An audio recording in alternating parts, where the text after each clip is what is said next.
नाम कौन सा रखना है? खामोश आवाजें। एक ऐसी कहानी जो धीरे धीरे सुनने वाले के कानों में बस जाती है, फिर उसकी सांसें बदल देती है। मैं हूं समीर। जो कहानी अब सुनने जा रहे हो वो मैं खुद मुझे ही। एक सर्दी रात में जब बारिश धधक रही थी और गांव के सब घर बंद थे।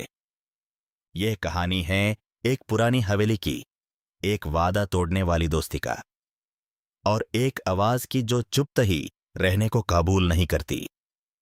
सब कुछ शुरू हुआ जब मुझे एक पैगाम मिला, एक चिट्ठी, मेरे दादा की पुरानी हवेली के जिम्मेदारी के बारे में। दादा की मौत के बाद हवेली को बैंड कर दिया गया था, पर अब गांव में कोई नई मंशा भी चल रही थी कि हवेली को तोड़कर एक रिसोर्ट बना दें। मैं सोच रहा था कि बीच में कुछ पेपर वर्क निपटा दूं तथा हवेली का चक्कर लगाकर सब ठीक कर दूं। वर्क कॉल, हर दिन की भगदौड़ से कुछ दिन के लिए दूर रहना मुझे अच्छा लगा। इसलिए मैं ट्रेन पकड़कर उस छोटे से पहाड़ी गांव गया जहां से हवेली का रास्ता मिलता था। गांव का नाम था छायनत। गांव हालत में पुराना, लकड़ी के दरवाजे से ज्यादा पत्थर और लकड़ी की खुशबू। लोग चुप रहते थे जब मैंने पूछा, हवेली का रास्ता बताइएगा। उनकी आंखों में कुछ दृष्टि अलग थी, जैसा कोई पुराना दर्द। एक बुढ़ी औरत जिसका नाम सुशीला बताया गया आगे आई और धीरे से बोली, बेटा, हवेली में इन रात को जाने की जरूरत नहीं। जवाब मिलता कम ही है, सवाल बढ़ते ही रह जाते हैं। मैंने उसकी बात को हल्का समझकर मुस्कुराते हुए जवाब दिया, मैं बस कुछ कागज लेने आ रहा हूं, कल सुबह वापस चला जाऊंगा। रात का पहला अंधेरा जब हवेली के दरवाजे पर पड़ा तो ऐसे लगा जैसे हवा में घना एकपन हो। दरवाजा पुराना, लोहे की जंग लगी हुई, आंखों के सामने हवा का झोंका ऐसे चल रहा था जैसे हवेली के अंदर कोई सांस ले रहा हो। एक पुरानी बेल की आवाज गूंजती, ध्वान सा। मैंने दरवाजा खोला और अंदर कदम रखा। जमीन पे बारिश का पानी नहीं बल्कि सूखे पत्तियों की खुशबू थी। हवेली के दरवाजे से एक लम्हा तक मैं नहीं चला। एक अजनबी खामोशी थी जो ऐसे चुप चली रही थी जैसे किसी ने सब अल्फाज चुरा लिए हों। अंधेरा गहरा था, मगर मेरे साथ वाली टॉर्च की रोशनी थोड़ी कम पड़ रही थी। दीवार पे फते हुए पुराने पोर्ट्रेट्स लटक रहे थे।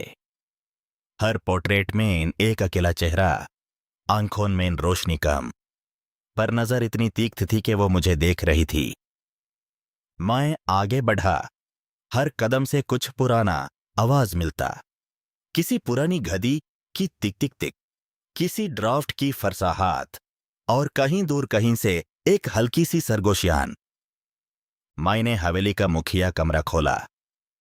कमरे के बीच में एक बड़ा सा वुडन टेबल था, उस पर पुराने कागज, धूप और एक रेडियो। रेडियो पे दाऊदियों से बनी हुई धूल थी, पर फिर भी चालान से किसी ने उससे उतारा था। मुझे पता चला कि मेरे दादा रेडियो बहुत पसंद करते थे।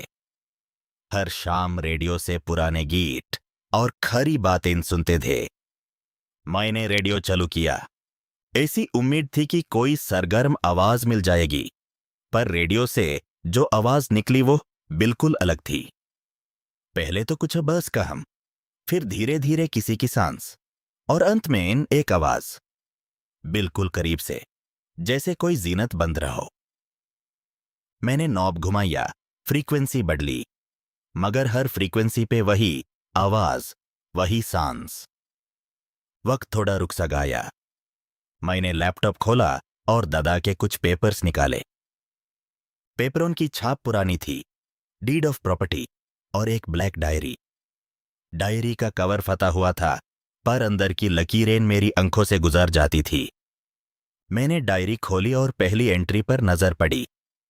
आज उन्होंने आखिरी दफा आवाज सुनी। हमने उस छुपाया, अगर तुम पढ़ रहे हो तो मत रुको। मैंने थोड़ी सी हंसी, डर और हसीन का मिला जुला इमोशन। मैं आगे पढ़ने लगा। डायरी में लिखा था, छयानाथ एक छोटा शहर नहीं बल्कि एक आवाज का घर है। हमारी खानदान से पहले भी यहां कई लोग आते थे। एक आवाज थी जो रात को आती, जवाबों की तलाश करती। किसी ने उससे देखा नहीं, पर उसकी खामोशी सबका दर्द बढ़ा देती थी। हमने सोचा कि उसको हमारे अंदर रोक कर रख लेंगे।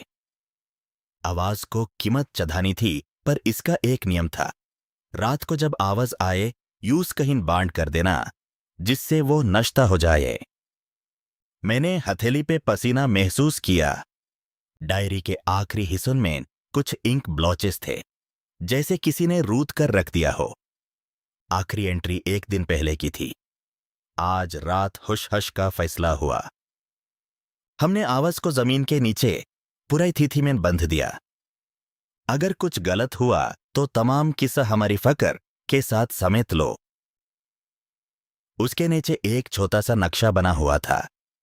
हवेली के एक कमरे से नीचे एक पुराना वेल जहां से हवा निकलती थी। मैंने नक्शा का तारा सा पकड़ा और अपने टॉर्च के जरिए वेल की तरफ चला। वेल एक तालिया की कमर से गुजरता हुआ था। दरवाजे पे कदम रखा तो एक पुरानी लकड़ी की सीधी नजर आई। सीधी के नीचे जमीन का होले। मैंने सीधा देखा तो हवा का एक हल्की सी चिल्लाहट निकली। वेल के ऊपर से कुछ लपक रही थे, पुराने कपड़े, परचम और कुछ रख रखा।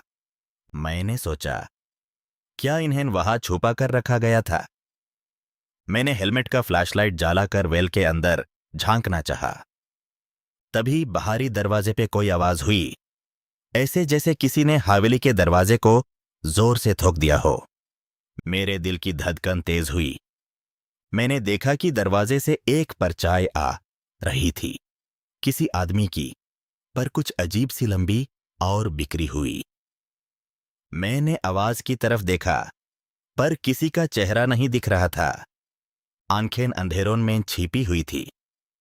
माई ने अपने आप से कहा, समीर, ये सब तेरी कल्पना है, बस हवा का झोंका। चल वापस घर। मगर अंगुलियों से जिन दर्द भरी लकीरों को मैंने डायरी में देखा था, वो आंखों के सामने जीने लगे। मैंने फिर से वेल की तरफ झंका। वेल से एक हल्की सी आवाज निकल रही थी, न दिखने वाली लेकिन सुने जाने वाली, जैसे कोई धीरे से कहता हो, कोई जवाब दो। माई ने अपनी सांसें रोक ली। मैंने सोचा, ये क्या हो रहा है? मैंने अपने को संभाला और नीचे उतरने के लिए एक पुरानी सीधी धुंधी, सीधी जर्द और फतफती थी, पर मेरा फैसला पक्का था। हर कदम पे जमीन बनती और पूरी हवेली से एक औरत की गीली सी सरगोशा सुनाई देती, जाओ। जब मैं वेल के बिल्कुल पास पहुंचा, मुझे लगा जैसे वेल के अंदर से कोई मेरे नाम की धड़कन निकालते हुए कह रहा हो। वेल के खंदे से एक खुरपदार कपड़ा लटका हुआ था, एक बच्ची का दुपट्टा। मेरे दिल में एक तस्वीर चमकी, बचपन की यादें, दादा के हाथ का ठंडा बटर और छोटी सी नाचती हुई छोटी सी हंसमी। मैंने दुपट्टे को पकड़ा और धीरे से खींचा। कपड़ा हटाते ही वेल के अंदर